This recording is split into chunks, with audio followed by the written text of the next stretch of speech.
Pakistani media may be slowly getting back on air, but Pakistani politics is all over the American media.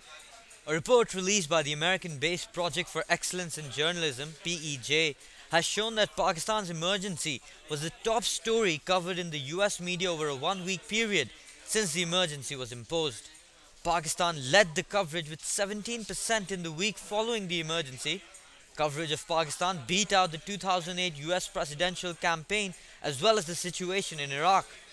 American newspapers covered Pakistan slightly more than the 2008 race for the White House, but in the virtual world, the emergency reigned supreme with a staggering 27% coverage, well ahead of any other story.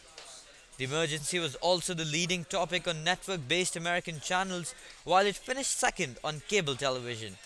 This is not the first time Pakistan's trials and tribulations have been lapped up by the American media. Twice this year, coverage of Pakistani incidents was amongst the top stories in the American media. Firstly, during the drama of the Lal Masjid crisis and its violent conclusion, Operation Silence made it into the top three. Then in October, the return of Benazir Bhutto reached the number 2 spot.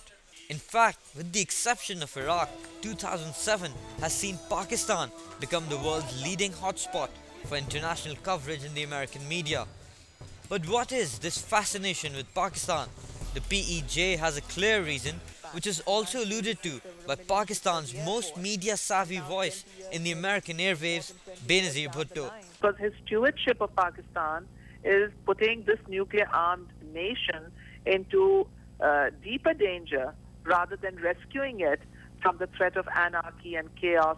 Simply put, for the American media, Pakistan is a nuclear-armed nation which, according to much publicized American intelligence reports, provides an alleged safe haven to terrorists. The reasons for Pakistan's potency on the airwaves is not what has happened, but rather what might happen. Ahmer Naqvi, Dawn News.